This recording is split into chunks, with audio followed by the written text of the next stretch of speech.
انسان ابتدا سے لے کر آج تک اپنی فطرت کے لحاظ سے، اپنی سوچ کے لحاظ سے، اپنی خوبیوں اور خامیوں اور خصوصیات کے لحاظ سے یکساں رہا ہے۔ ایسا نہیں ہے کہ 1000 سال پہلے والا انسان کوئی الگ فطرت رکھتا تھا یا الگ سوچ رکھتا تھا، اور آج کے اس جمب و جٹ والے دور میں آدمی کی فطرت بدل گئی، اس کی اصل بدل گئی، اس کا دل بدل گیا، اس کی نفسیات بدل گئی۔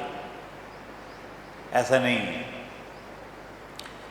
اسی لیے علامہ اقبال نے یہ بات کہی ہے کہ زمانہ ایک، حیات ایک، کائنات بھی ایک۔ زمانہ ایک، حیات ایک، کائنات بھی ایک۔ دلیل کم نظری قصہ جدید و قدیم، کہ زمانہ ایک تسلسل کا نام ہے، زندگی ایک ہی جیسی ہے، کائنات وہی ہے، اور یہ قدیم و جدید کی جو بحث ہے یہ انسان کی سمجھ، اس کی نظر کا قصور ہے۔ لیکن ہاں فرق پڑتا ہے، وہ فرق تمدنی ہوتا ہے۔ مثلا یہ کہ پہلے لوگ پیدل چلا کرتے ہوں گے، پھر چوپائیوں کا استعمال کرتے تھے سواری کے طور پہ، پھر چھکڑے آ گئے، اب جدید گاڑیاں ہیں، جمبو جیٹ ہیں، سائبر اسپیس کا دور ہے، یہ تبدیلیاں آتی ہیں۔ پنکھے نہیں تھے، پنکھے آئے تو جدید ترین چیز تھے، اب ایئر کنڈیشنر آ گئے ہیں۔ تو وسائل کے لحاظ سے فرق پڑتا ہے، تمدن کے لحاظ سے فرق پڑتا ہے، انسان کے تجربے کے لحاظ سے فرق پڑتا ہے، لیکن فطرت انسانی ایک جیسی ہوتی ہے۔ اسی لیے ابتدا سے لے کر آج تک بنیادی سوالات جس میں انسان اٹکتا ہے آ کر، وہ شکلیں بدل بدل کر برقرار رہتے ہیں۔ صرف پچھلے 50 سال میں یہ ہوا کہ بہت سے سوالات اٹھائے گئے، زیر بحث آئے، سیٹل کر دیے گئے، اور عموماً معاشرے میں کنسنسس ہو گیا، خاص طور سے مسلم معاشرے میں۔ لیکن اب پھر سے وہی سوالات دوبارہ سے اٹھا دیے گئے، نئے سرے سے وہی سوالات ہو رہے ہیں۔ آپ کالم نگاروں کے کالم پڑھیں، مضامین پڑھیں، بلاگز پڑھیں، واٹس ایپ پہ جاری بحثیں دیکھیں، تعلیمی اداروں میں، میڈیا پر وہی پرانی بحثیں چل پڑی ہیں۔ مثلاً یہ کہ اسلام کا ریاست سے اور سیاست سے کیا تعلق ہے، یہ سوال سیٹل ہو چکا تھا، لیکن نئے سرے سے دوبارہ یہ پیدا کر دیا گیا ہے۔ انسانی آزادی کی حد ہے یا بے حد ہے؟ حقوق نسواں کیا ہیں؟ عورت و مرد برابر کیوں نہیں ہیں؟ اقلیتوں کے کیا حقوق ہیں؟ اسلام کی سزائیں بڑی سخت ہیں۔ اسلام کا کوئی معاشی نظام ہے کہ نہیں ہے؟ اور اسلام میں جمہوریت ہے کہ نہیں ہے؟ اور یہ جو ہر بات پہ آپ سزائے موت دینے کو تیار ہو جاتے ہیں، توہین رسالت کا معاملہ ہو یا ارتداد کا، تو یہ سب کیا ہے؟ تو یہ جو موضوعات ہیں یہ کوئی 21ویں صدی کے موضوعات نہیں ہیں، 20ویں صدی میں بھی تھے، 19ویں صدی میں تھے، صدیوں پہلے بھی تھے، اور ان پر ہر دور کے لوگوں نے، اہل علم نے اظہار خیال بھی کیا اور بڑی حد تک لوگوں کو یکسو کر دیا۔ لیکن کچھ عرصے کے بعد دوبارہ رات آ جاتی ہے۔ یہ تو قرآن میں اللہ تعالیٰ کہتے ہیں نا کہ تم دیکھتے نہیں ہو کہ رات کے بعد دن اور دن کے بعد رات کا ایک چکر چلتا رہتا ہے۔ کبھی کبھی خیال آتا ہے کہ ایک بار جب حق غالب ہو جائے تو اس کے بعد باطل کو دوبارہ نہیں آنا چاہیے۔ حق تو غالب رہنے کے لیے غالب آ گیا، اب اس کے بعد دوبارہ باطل کیوں آ جاتا ہے؟ روشنی کے بعد تاریکی کیوں آ جاتی ہے؟ ہدایت کے بعد گمراہی کیوں آ جاتی ہے؟ اچھا خاصا انسان جس کی اصلاح ہو چکی ہوتی ہے زندگی کے کسی اگلے مرحلے میں دوبارہ سے گمراہی کی طرف چلا جاتا ہے۔ یہ کیا ہے؟ یہ اللہ کی اسکیم کا حصہ ہے۔ جو دنیا اس نے بنائی ہے، انسانوں کی دنیا، یہ اس کا ناگزیر حصہ ہے۔ یہاں کسی چیز کو قرار نہیں ہے، کوئی چیز مستقل نہیں ہے، کسی کیفیت کو ابدیت نہیں حاصل ہے۔ چیزیں بدلتی رہتی ہیں، بدلتی رہیں گی۔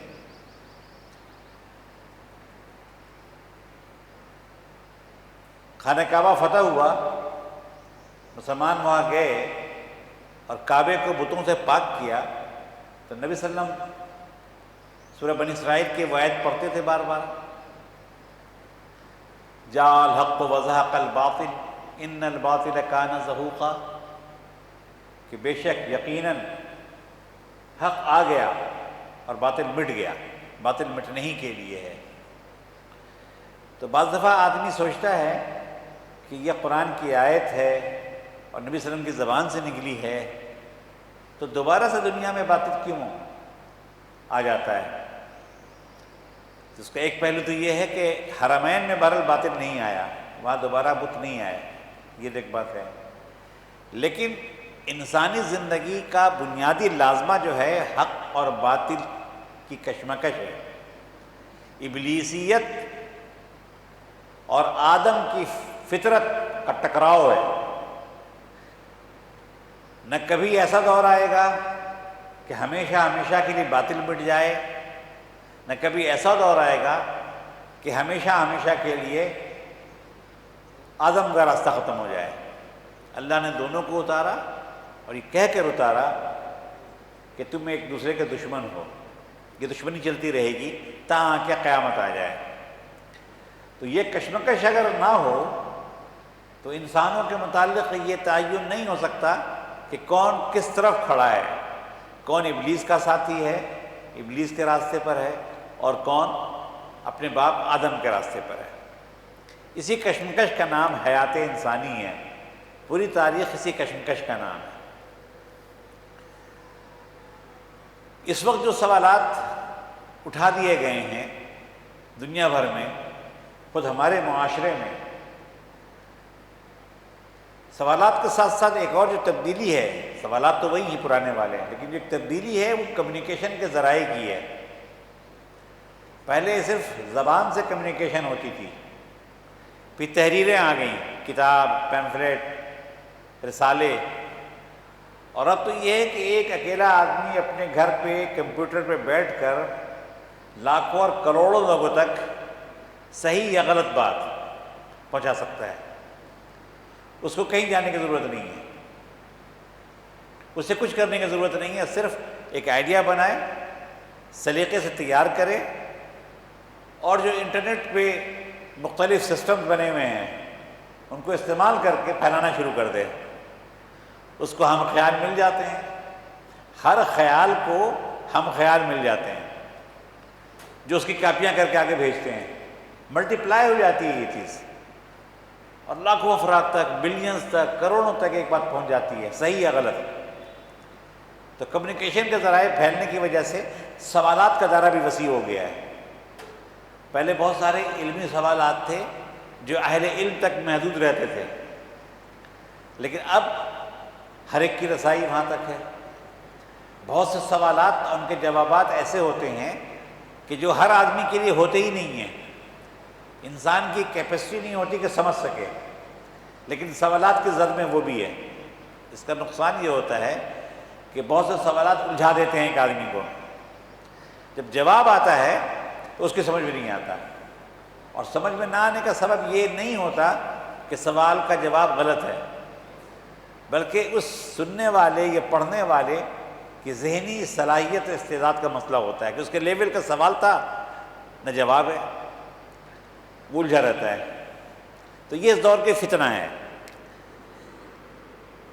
اس دور میں میرے خیال میں انسانوں کے لیے سب سے بڑے جو 3-4 بڑے چیلنجز ہیں، اس میں تو ایک یہی ہے، معلومات کا انفلکس، اطلاعات کا ایک طوفان ہے، گٹر ابل رہا ہے۔ میں تو اکثر کہتا ہوں کہ معلومات اور اطلاعات کا گٹر ابل رہا ہے۔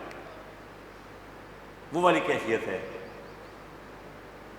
دوسرا چیلنج یہ ہے کہ وہ معاملات جو سیٹلڈ ہیں، یعنی خاص طور سے مسلمانوں کے لیے، ان کو دوبارہ سے چھیڑ دیا گیا ہے۔ جن چیزوں کے فیصلے ہو چکے ہیں، جن چیزوں پر اکثریت کا اتفاق ہے، جو چیزیں اسلام میں طے شدہ ہیں، ان پہ سوالات اٹھا لیے گئے ہیں، اور دوبارہ سے لوگ کنفیوز ہو گئے ہیں کہ ہاں سوال تو بڑا اہم ہے، اس کا جواب کیا ہے۔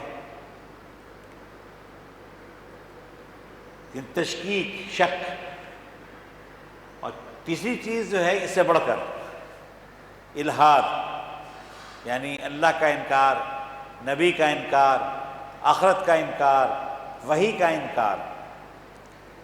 اس مرحلے سے اہل یورپ گزر چکے ہیں،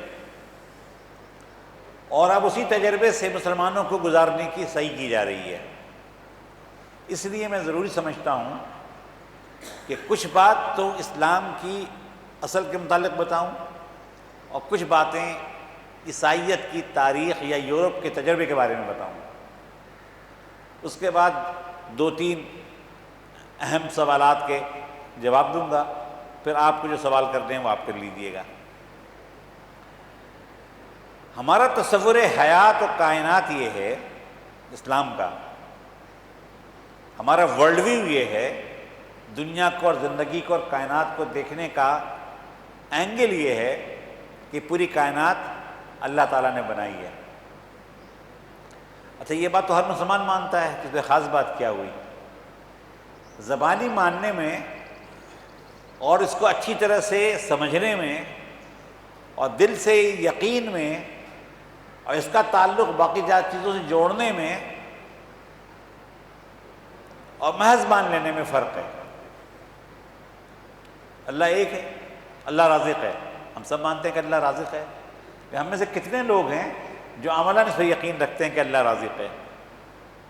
ہم تو سمجھتے ہیں کہ اگر فلاں گھپلا نہ کریں، فلاں گڑبڑ نہ کریں، 2 نمبریاں نہ کریں، ملاوٹ نہ کریں، جھوٹ نہ بولیں، رشوت نہ لیں، رشوت نہ دیں، تو ہمارا رزق شاید مارا جائے گا۔ اس میں غریب نہیں، امیر بھی شامل ہوتے ہیں۔ اور ویسے بات کرو کہ بھائی اللہ رازق ہے، دیتا تو وہ ہے، جو تقدیر میں لکھا وہ ضرور مل کے رہے گا، لیکن تقدیر کے ملے ہوئے کو حاصل کرنے کے لیے جو اسلام نے کہا ہے کہ حلال و حرام کی تمیز ضروری ہے، ہم اس کو بھول جاتے ہیں۔ اسی لیے اگر یہ کائنات اللہ تعالیٰ نے بنائی ہے اور ہم مانتے ہیں تو یہ کافی نہیں ہے، اس کو عملاً سمجھنا چاہیے، دل سے ماننا چاہیے، اس کے جو تقاضے ہیں ان کو بھی سمجھنا چاہیے۔ تو انسان سمیت ہر چیز کا خالق اللہ اور ایک اللہ ہے۔ دوسری بات کہ انسان جو اس دنیا میں آیا ہے اس کی ایک حیثیت ہے، بہت سی چیزوں میں سے ایک چیز انسان نہیں ہے، بہت سے جانوروں میں سے ایک جانور انسان نہیں ہے، اور چوپائے ہیں، ہم 2 پائے ہیں۔ مادی اشیاء میں سے ایک مادی شے انسان نہیں ہے، اللہ کے بندوں میں سے ایک بندہ انسان بھی ہے، ایسا بھی نہیں ہے۔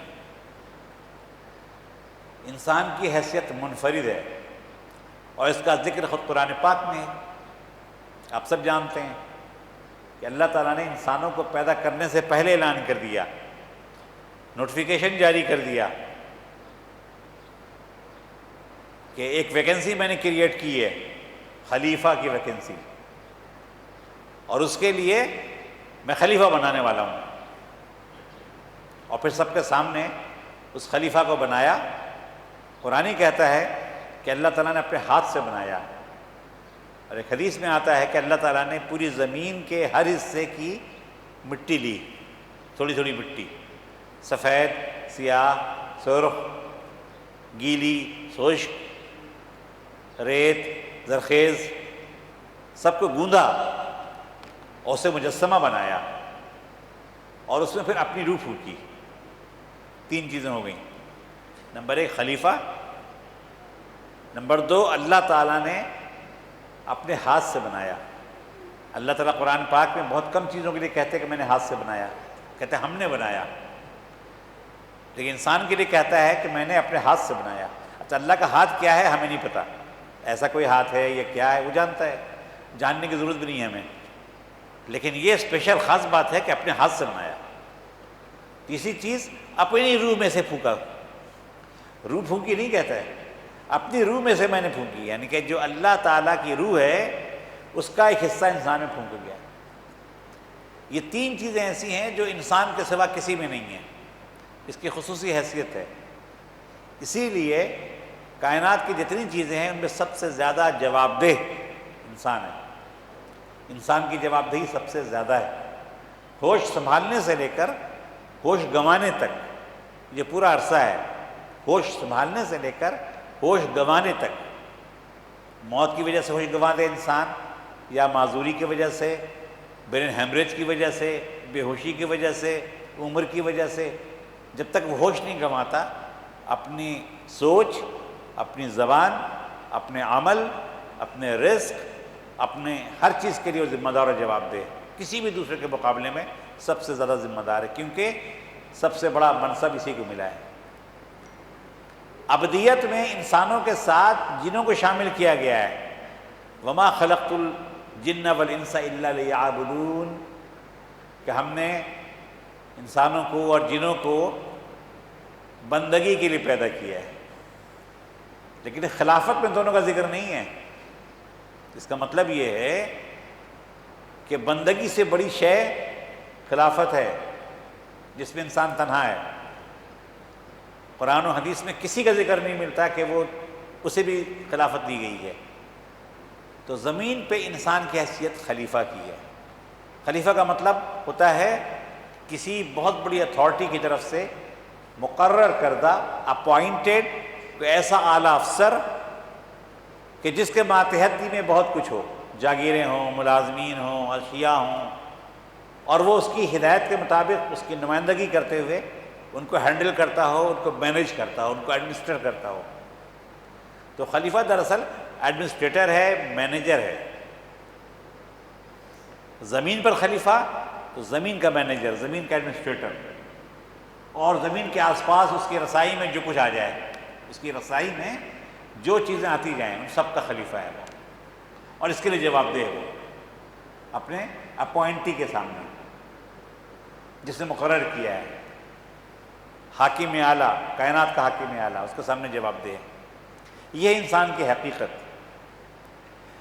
جب وہ جواب دہ ہے تو اسلام کہتا ہے کہ یہ زندگی ختم ہوتی ہے تو تم مٹی میں نہیں مل جاتے۔ عرب کہتے تھے مٹی میں ملنے کے بعد دوبارہ کیسے پیدا کیے جائیں گے؟ تو اللہ تعالیٰ فرماتے ہیں کہ عدم سے وجود میں لے آیا تمہیں تو دوبارہ کیوں نہیں پیدا کر سکے گا؟ اور دوسری بات کہتا ہے کہ تمہیں پیدا کرنا مشکل ہے یا اس پوری کائنات کو پیدا کرنا مشکل ہے؟ جب ہم نے اس پوری کائنات کو پیدا کیا ہے تو تمہارا قد ہی کیا ہے، تمہاری حیثیت ہی کیا ہے، 5 6 7 فٹ کے تو ہوتے ہو تم، اور ایسے نازک ہوتے ہوئے ایک توانا بکری ٹکر مارے تو آپ گر جائیں، ٹانگ ٹوٹ جائے، یہ تو آپ کا حال ہے۔ بکری کے بچے جو ہیں دوسرے تیسرے دن دوڑنے بھاگنے لگتے ہیں، انسان کے بچے کو دوڑنے بھاگنے میں برسوں لگتے ہیں۔ انسان ضعیف پیدا کیا گیا ہے، کمزور پیدا کیا گیا ہے۔ خلیفہ درجہ وہ ہے جسمانی طور پر کمزور پیدا کیا گیا ہے، عمر بھی غیر معمولی نہیں ہے۔ بہت سے درخت ہیں جو ہزاروں سال سے جی رہے ہیں، بعض جانور ہیں جو انسانوں کے ہم عمر ہوتے ہیں، لیکن خلیفہ صاحب جو 60 سے 80 سال عام طور پہ جیتے ہیں، لیکن اس کے بعد جب مریں گے تو جواب دیں گے اللہ تعالیٰ کو۔ اسی طرح سے جب زمین پہ اللہ تعالیٰ نے اتارا انسانوں کو تو کہا کہ ہماری طرف سے ہدایت آئے گی، اس ہدایت پہ جو چلے گا وہ ناکام نہیں ہوگا، وہ پریشان نہیں ہوگا، وہ غمناک نہیں ہوگا، وہ گمراہ نہیں ہوگا، اور جو اس طریقے سے ہٹ کر چلے گا تو اسے میں جہنم میں ڈال دوں گا۔ تو اس کا مطلب اللہ تعالیٰ آخری انسان تک، قیامت تک انسانوں کی رہنمائی کے لیے انتظام کرنے کا ذمہ لے رہا ہے، وعدہ کر رہا ہے آدم سے، حوا سے، کہ جب تک تیری نسل زمین پر موجود ہے ان کو میں ہدایت کے راستے سے محروم نہیں کروں گا، روشنی سے محروم نہیں کروں گا۔ انبیاء آتے رہے، کتابیں آتی رہیں، جبریل اترتے رہے، یہاں تک کہ قرآن پہ دین مکمل ہو گیا۔ نبی صلی اللہ علیہ وسلم پہ نبوت مکمل ہو گئی، جبریل کا نبوت کے لیے زمین پہ آنا بند ہو گیا۔ اب ایک سوال پیدا ہوتا ہے کہ اگر قرآن اپنے دور کے لیے ہدایت تھا یا بعد کی کچھ صدیوں کے لیے، اب حالات بدل گئے ہیں، نیا زمانہ ہے اور مستقبل میں مزید نیا ہو جائے گا، قرآن اور نبی صلی اللہ علیہ وسلم کافی نہیں ہدایت کے لیے، اگر خدا نہ خواستہ کوئی سمجھتا ہے تو گویا وہ یہ کہتا ہے کہ اب کے انسان کے لیے یا آگے والے انسان کے لیے ہدایت نامہ کوئی نہیں ہے، یا پھر وہ یہ کہتا ہے کہ نئے نئے انبیاء آتے رہیں گے، نبوت ختم نہیں ہوئی ہے۔ دونوں میں سے ایک چیز ہے، اگر قرآن انویلڈ ہو گیا ہے آج کے دور میں، جدید دور میں، یا آئندہ خدا نخواستہ ہو جائے گا، تو اس کا مطلب یہ ہے کہ نئے نبی آنے چاہیے، نئی کتاب آنی چاہیے، کیونکہ اللہ کا وعدہ ہے آدم اور اولاد آدم سے ہدایت نامہ دینے کا۔ ہم تو یہ نہیں مانتے کہ اب کوئی نیا نبی آئے گا، نئی کتاب آئے گی، تو کیا اس کا مطلب یہ ہے کہ اللہ تعالیٰ اپنے وعدے کو بھول گیا ہے؟ ہم اس کو بھی نہیں مانتے۔ تو لازماً پھر تیسری بات ہے کہ اس قرآن میں وہ پوٹینشل موجود ہے جو قیامت تک بدلتے ہوئے حالات میں بھی انسانوں کی رہنمائی اور نجات کا راستہ دکھانے کے لیے کافی ہے، اور نبی کریم صلی اللہ علیہ وسلم کی سیرت، سنت اور اسوے میں وہ رہنمائی موجود ہے جو قیامت تک انسان کے کام آئے گی۔ اس پہ ہمارا یقین ہے، یہ ہمارا ورلڈ ویو ہے۔ ایک اور بات، یہ جو خلافت کی بات میں نے آپ کے سامنے کی، یہ خلافت اہل ایمان کو نہیں ملی ہے، یہ سارے انسانوں کو ملی ہے، سارے انسان خلافت میں شریک ہیں۔ اسی لیے انسانوں میں بہت سی چیزیں ایسی ہیں جو مشترک میراث ہیں، مثلا سائنس، ٹیکنالوجی، دوائیں، انفارمیشن کے ذرائع۔ آپ جدید موبائل فون استعمال کرتے ہیں نا، کتنی لمبی داڑھی ہو، پکے سلفی ہوں، پکے بریلوی ہوں، پکے دیوبندی ہوں، کبھی کسی کو سنا ہے کہ وہ موبائل فون اس لیے استعمال نہیں کرتا کہ یہ کافروں کی بنائی ہوئی چیز ہے؟ سب استعمال کرتے ہیں، گاڑیوں میں بیٹھتے ہیں نا سب لوگ، حج پہ جاتے ہیں تو جمبو جیٹ پہ بیٹھ کے جاتے ہیں، وہاں سے اپنے بچوں سے بات کرتے ہیں، فون پہ کرتے ہیں، وہاں نماز ہوتی ہے حرم میں تو لاؤڈ سپیکر پہ اللہ اکبر کی صدا آتی ہے، ہم اس کے مطابق رکوع سجود کرتے ہیں۔ یہ ساری چیزیں کافروں کی بنائی ہوئی ہیں، مسلمانوں کی بنائی ہوئی نہیں ہیں، اور ایسی سینکڑوں چیزیں ہم استعمال کرتے ہیں، اور ٹھیک استعمال کرتے ہیں، اس لیے کہ یہ چیزیں نہ مومن ہیں نہ کافر ہیں۔ ٹیلی فون نہ مومن ہے نہ کافر ہے، لاؤڈ سپیکر نہ مومن ہے نہ کافر ہے، جہاز نہ مومن ہے نہ کافر ہے، ٹیکنالوجی مومن و کافر نہیں ہوتی، دوائیں مومن و کافر نہیں ہوتی۔ میں ہارٹ پیشنٹ ہوں، 10 دوائیں کھاتا ہوں، ان میں سے کون سی دوا مسلمانوں نے ایجاد کی ہے؟ سب یورپینز نے، امریکنز نے ایجاد کی، ہم کھاتے ہیں۔ اس لیے کہ انسانوں کی مشترکہ میراث ہے۔ مشترکہ میراث کیوں ہے؟ کہ خلافت مشترکہ ہے، اور کار خلافت میں یہ شامل ہے کہ نئے نئے راز معلوم کرو کائنات کے، کائنات کی قوتوں کو قابو کرو، انسانوں کے لیے استعمال کرو۔ یہ کام مسلمان کریں فبہا، بہت اچھی بات ہے، کافر کریں تو بھی ٹھیک ہے، سب کے انسانوں کی ملکیت ہے، اس میں کوئی لائن نہیں ہے کہ کفر ادھر ہے اسلام ادھر ہے۔ تو یہ مشترکہ خلافت ہے، اور انسانوں کی بے شمار چیزیں، خاص طور سے علم اور ٹیکنالوجی، یہ مشترکہ میراث ہے۔ لیکن کچھ چیزیں ایسی ہیں جس کے لیے ایمان اور وحی ضروری ہے۔ مثلا خلافت کا تقاضا بہرحال یہ ہے کہ بندگی کریں گے آپ، جو بندگی نہیں کرے گا اللہ کی وہ خلیفہ نہیں ہو سکتا، اور اس بندگی کا طریقہ وہی صحیح ہے جو قرآن نے بتایا ہے اور صحابہ قرآن صلی اللہ علیہ وسلم نے سکھایا ہے، تو لازمی چیز ہے۔ انسانوں کا ایک معاشرہ بننا تھا زمین پر، اس معاشرے کو پاکیزہ ہونا چاہیے، وہ پاکیزگی نہیں آ سکتی قرآن کے بغیر اور صحابہ قرآن صلی اللہ علیہ وسلم کے طریقے کے بغیر۔ اس کے لیے ضروری ہے، یہ سب مسلمان ہی کر سکتے ہیں، مسلمان بھی نہیں کرتے سارے۔ تو یہ وہ ورلڈ ویو ہے، یہ وہ تصور حیات و انسان و کائنات ہے جو اللہ تعالیٰ دیتا ہے اسلام کے ذریعے سے۔ ایک دفعہ میں جاپان گیا ہوا تھا، تو بلکہ پہلی بار جب گیا تو جمعے کی نماز کے بعد انہوں نے کہا کہ ایک نشست کر لیتے ہیں، اعلان کر دیا، لوگ بیٹھ گئے، نمازی پاکستانی بیشتر تھے۔ تو ایک صاحب نے سوال کیا کہ میں کسی فیکٹری میں کام کرتا ہوں، وہاں جاپانی مجھ سے پوچھتے ہیں کہ تم لوگ سور کیوں نہیں کھاتے ہو؟ جاپانی سور کا گوشت شوق سے کھاتے ہیں، بہت پسند ہے ان کو، اور حیران ہوتے ہیں کہ اتنا اچھا گوشت، یہ مسلمان اس سے محروم ہیں، بیچارے مسلمان سور سے محروم ہیں۔ کہتے ہیں ہم جو جواب دیتے ہیں ان سے مطمئن نہیں ہوتے، آپ بتائیے۔ میں بھی چکرا گیا، میرے پاس بھی کوئی جواب نہیں تھا، وہ سارے جواب جو میں دے سکتا تھا اب ان کے پاس موجود تھے پہلے سے۔ میں نے دل میں اللہ سے دعا کہ اللہ نے ایک خیال ڈال دیا، اپنے تئیں جو میں نے ٹالنے کے لیے بات کی، میں نے کہا کہ بھائی اس جاپانی سے آپ کہیے کہ ہمارے یہاں ایک سوال ہوتا ہے کہ جس کو تم نے اللہ مانا ہے، رب مانا ہے، اس کے آگے کمپلیٹ، ٹوٹل اور انکنڈیشنل سرنڈر کرتے ہو کہ نہیں کرتے؟ مکمل سرنڈر اللہ کے آگے، ٹوٹل سرنڈر، غیر مشروط سرنڈر، لامحدود سرنڈر اللہ کے آگے۔ جب ہم سرنڈر کر دیتے ہیں تو اس کے بعد یہ سوال باقی نہیں رہتا کہ یہ کام کیوں کروں اور یہ کام کیوں نہ کروں، فلاں چیز حرام کیوں ہے، فلاں چیز حلال کیوں ہے، نماز کیوں پڑھوں، 5 وقت کیوں پڑھوں اور ایسے کیوں پڑھوں، فلاں چیز کھاؤں اور فلاں چیز نہ کھاؤں، یہ سوال باقی نہیں رہتے۔ ہم سرنڈر کر دیا، ہم نے مان لیا کہ جو آپ کہیں گے ہم کریں گے، جس سے آپ روکیں گے ہم رک جائیں گے۔ اجتماع ختم ہو گیا، کوئی ہفتہ بھر بعد وہ صاحب ملے ایک اور جگہ پہ، بڑے خوش تھے، کہنے لگے یہ جواب دیا تو وہ جاپانی کہتے ہیں کہ بالکل ٹھیک ہے، یہ بات ٹھیک ہے تمہاری، اس کا ہم مانتے ہیں، عقل مانتی ہے اسے۔ تو مجھے اندازہ ہوا کہ دین کا دفاع کرنے کے لیے بھی آپ کو بیسکس پہ جانا پڑے گا، بیک ٹو دی بیسکس۔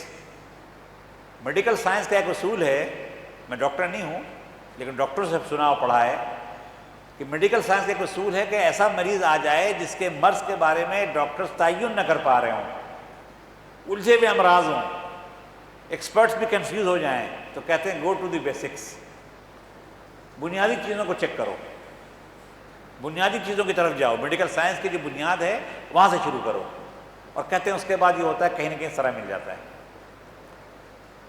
تو دینی حوالے سے بھی جو امراض پھیلے ہوئے ہیں اس کا طریقہ بھی ہے گو ٹو دی بیسکس، اور ان بیسکس میں ایک بیسک یہ ہے کہ اسلام کا مطلب ہی سرنڈر ہے۔ اسلام کا مطلب کہتے ہیں نا پیس ہے، پیس بالکل ہے، یہ ثانوی مطلب ہے، دوسرا مطلب ہے۔ جو بیسک، بنیادی اور اصل مطلب ہے اسلام کا وہ ہے سرنڈر کرنا، سبمٹ کرنا، غیر مشروط اور لامحدود طور پر مان لینا۔ اسی لیے افغانیوں کے ہاں ایک طریقہ تھا، جب روس کے خلاف وہاں افغانی لڑ رہے تھے، آزادی کی جنگ لڑ رہے تھے، تو وہاں ایک اصطلاح استعمال ہوتی تھی کہ تسلیم کر لیا، تسلیم کر لیا۔ میں نے کسی سے پوچھا کہ تسلیم کا کیا مطلب ہے؟ مطلب اردو میں بھی ہے ماننا، تو کہتے ہیں سرنڈر کرنے کو فارسی میں تسلیم کہتے ہیں، سرنڈر کرنے کو۔ میرے سمجھ میں اچھا، تو اسلام جو ہے دراصل وہ سرنڈر کرنے کا نام ہے، تسلیم ہے، کہ اللہ کے آگے تسلیم کا مطلب زبان سے ماننا نہیں ہے، ہم نے کہہ دیا کہ ہاں اللہ کو میں مانتا ہوں، تسلیم ہے مجھے کہ رسول آئے تھے، قرآن آیا تھا، تسلیم کی آخرت ہے، نہیں، surrender, total, unconditional, unlimited surrender, یہ ہے اسلام۔ اب یہاں پر میں تھوڑی سی بات یہ روکتا ہوں، اور جو دوسری بات میں نے عرض کی تھی کہ اہل یورپ کی تاریخ کا کچھ میں آپ کو دینا چاہتا ہوں حوالہ۔ تقریباً 2000 سال پہلے اللہ تعالیٰ نے عیسیٰ علیہ السلام کو بھیجا تھا اور جلدی بلا لیا تھا۔ ان کے جانے کے بعد بہت سے لوگ مسلمان ہوئے، ایمان لائے۔ اس زمانے میں مسلمان وہی تھے جو عیسیٰ بھی ایمان لاتے تھے۔ تو ان میں سے ایک شخص تھا پولوس، اس کا اصل نام کچھ اور تھا، اس نے پولوس کیا۔ پولوس اس لیے کہ زبان جو بولی جاتی تھی وہ ناموں میں سین لگاتے تھے، اب وہ سینٹ پول کہلاتے ہیں۔